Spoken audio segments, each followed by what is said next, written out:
যদি আমি তোমাকে বলি যে আগামী ৪১ দিনে তুমি এমন কিছু অর্জন করতে পারবে যা জীবনের এতগুলো বছর পার করার পরেও তা অর্জন করতে পারোনি, এই ৪১ দিনে তুমি এমন কিছু শিখতে পারবে যা তোমার পুরো জীবনটাই পাল্টে দেবে। শুনতে অবিশ্বাস্য লাগছে, তাই না? কিন্তু বিশ্বাস করো, ইতিহাসের যত বড় বড় সফল মানুষ আছে তারা কেউ একদিনে বদলায়নি। তাদেরও একটা নির্দিষ্ট সময় লেগেছিল, একটা নির্দিষ্ট টার্নিং পয়েন্ট ছিল।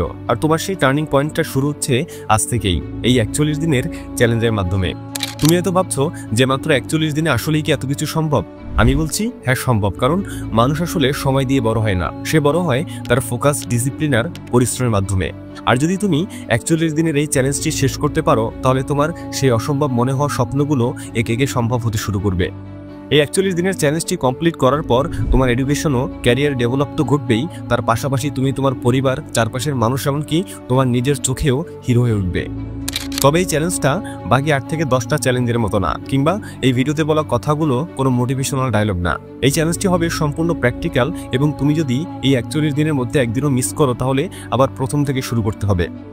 সুতরাং যদি তুমি এই শর্তগুলো মেনে চ্যালেঞ্জটি অ্যাকসেপ্ট করতে পারো, তাহলে কমেন্ট বক্সে তোমার নাম আর তারিখটা লিখে যাও। এবং ঠিক ৪১ দিন পর যদি তুমি চ্যালেঞ্জটা কমপ্লিট করে ফিরে আসতে পারো, তাহলে কমেন্ট বক্সে তোমার বর্তমান অবস্থা জানাতে ভুলো না। তবে আমি নিশ্চিত করে বলতে পারি যে যদি তুমি আসলেই ৪১ দিনের চ্যালেঞ্জটা কমপ্লিট করতে পারো, তাহলে নিজের জীবন নিয়ে তোমাকে আর কখনোই দুশ্চিন্তা করতে হবে না। কারণ আমি তোমাকে এখন যা বলতে যাচ্ছি সেটা তুমি আগে কখনো শোনোনি, আর আমি আগেও কোথাও বলিনি। তো চলো দেরি না করে শুরু করা যাক। শুরুতে এটা জানা দরকার যে চ্যালেঞ্জটি কেন ৪১ দিনের। এটা তো ৪০ দিন কিংবা ৪২ দিনও হতে পারতো, তাই না? কিন্তু তুমি কি জানো একটা নতুন অভ্যাস তৈরি করতে আসলে কতদিন সময় লাগে? বিজ্ঞানীরা বলে মানুষের মস্তিষ্কে নতুন কোনো অভ্যাস গড়ে তুলতে সময় নেয় প্রায় ২১ দিন থেকে ৬৬ দিন। এই সময়টাকে বলা হয় হ্যাবিট ফরমেশন পিরিয়ড। মানে তুমি যদি প্রতিদিন একই কাজ করে যাও, তাহলে তোমার মস্তিষ্কে সেই কাজের জন্য নতুন স্নায়ুবিক রাস্তা তৈরি হয়।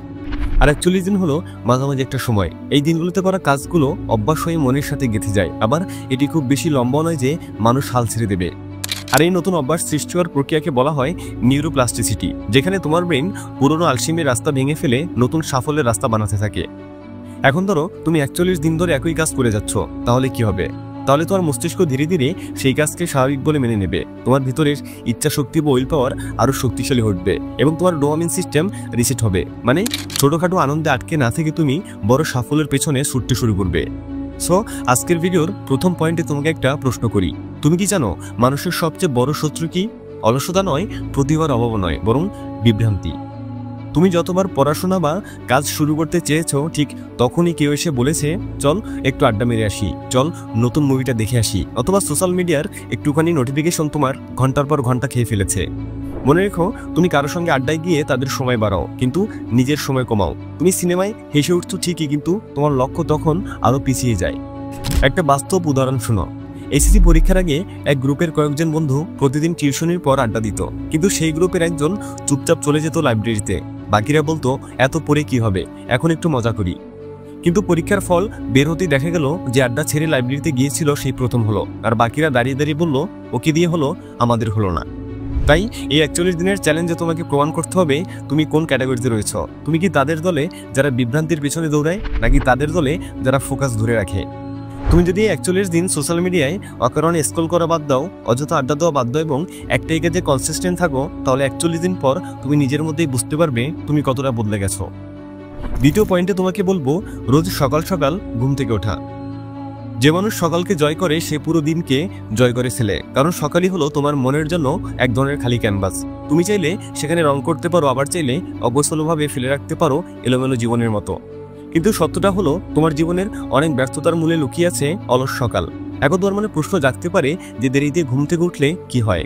উত্তরে আমি তোমাকে বলবো অফিস যাওয়ার তাড়াহুড়া, ক্লাসে দেরি, নাস্তা না করেই বেরিয়ে যাওয়া, রাস্তায় স্ট্রেস, এসব কিছু মিলিয়ে তোমার পুরো দিনটাই নষ্ট মনে হয়। যেখানে তোমার সকালটা হওয়া উচিত ছিল শান্ত, পরিকল্পনাময়, সেখানে সেটা হয়ে যায় একেবারে হুলস্থুল কাণ্ড। বিভিন্ন রিসার্চে প্রমাণিত হয়েছে যে যারা সকালে নিয়মিত তাড়াতাড়ি ওঠে তারা মানসিকভাবে বেশি প্রোডাক্টিভ, তাদের মুড ভালো থাকে, এমনকি শরীরের ইমিউন সিস্টেমও শক্তিশালী হয়।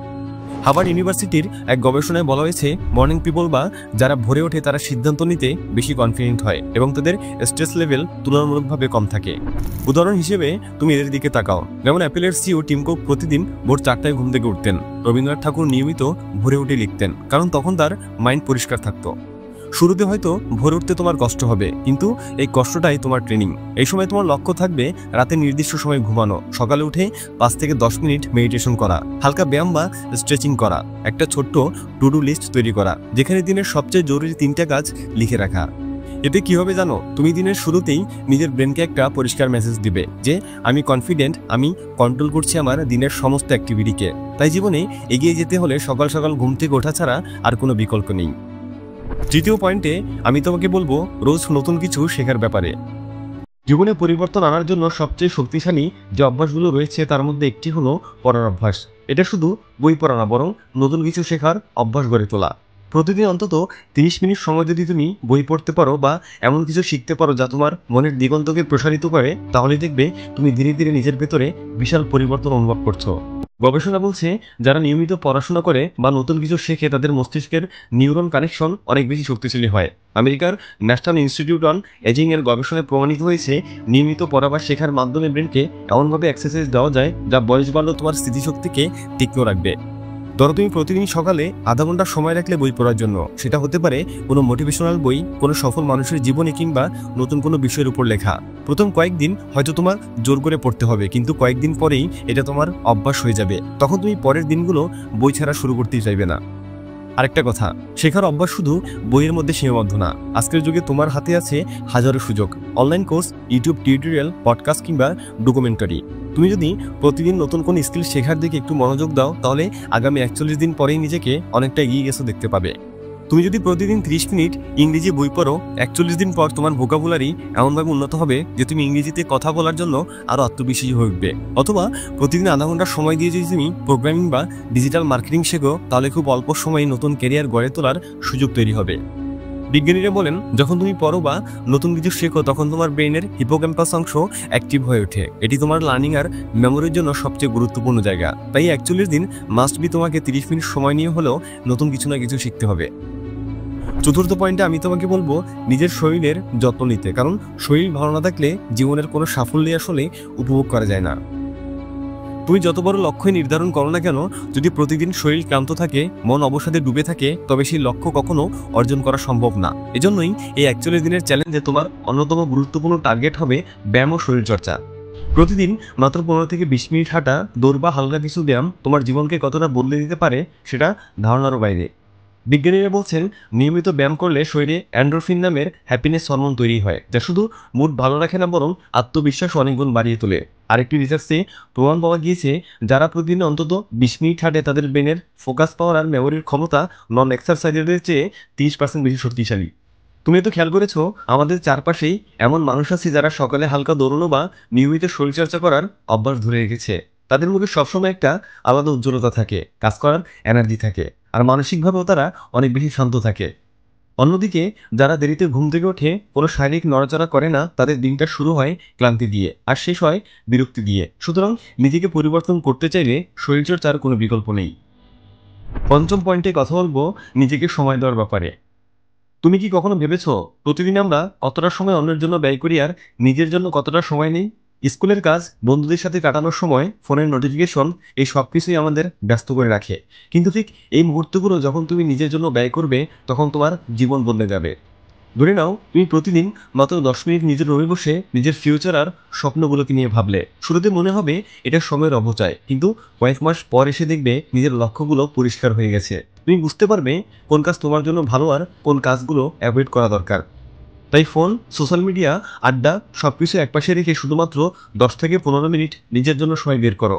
লিখে রাখো, চিন্তা করো, নিজের স্বপ্নকে স্পষ্ট করো। দেখবে একদিন এই ছোট্ট অভ্যাসগুলো তোমাকে এক নতুন মানুষ হিসেবে গড়ে তুলবে। সেই সাথে নিজের সাথে সময় কাটানোটা ভীষণ জরুরি, কারণ তুমি যদি নিজেকেই না বুঝতে পারো তাহলে অন্য কেউ কীভাবে বুঝবে। আজকের ভিডিওর সর্বশেষ পয়েন্ট আমি তোমাকে বলবো কনসিস্টেন্সির কথা।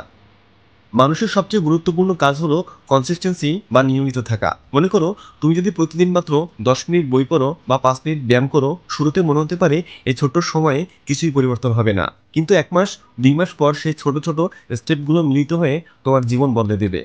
উদাহরণ হিসেবে ধরে নাও মাহিন নামের একটি ছেলে। সে প্রতিদিন 10টি নতুন ইংরেজি শব্দ শেখার চেষ্টা করত। প্রথম দিন সে মনে করলো এগুলো খুবই তুচ্ছ বিষয়, কিন্তু 41 দিন পর সে দেখতে পেল তার ভোকাবুলারি এমনভাবে বেড়ে গেছে যে সে বন্ধুদের সাথে সহজেই ইংরেজিতে কথা বলতে পারছে। মূল কথা হলো, আজ শুরু করলে কাল থেকে আর মিস নয়। প্রতিদিন ছোট ছোট স্টেপে ধীরে ধীরে এগিয়ে যাও। কখনো হোঁচট খেলে মন খারাপ করার প্রয়োজন নেই, কারণ প্রতিটি ছোট প্রচেষ্টাই তোমাকে সাফল্যের পথে একটু একটু করে এগিয়ে নিচ্ছে। সুতরাং এই কনসিস্টেন্সিকে সঙ্গে রেখে 41 দিনের এই চ্যালেঞ্জটি আজ থেকে শুরু করে দাও।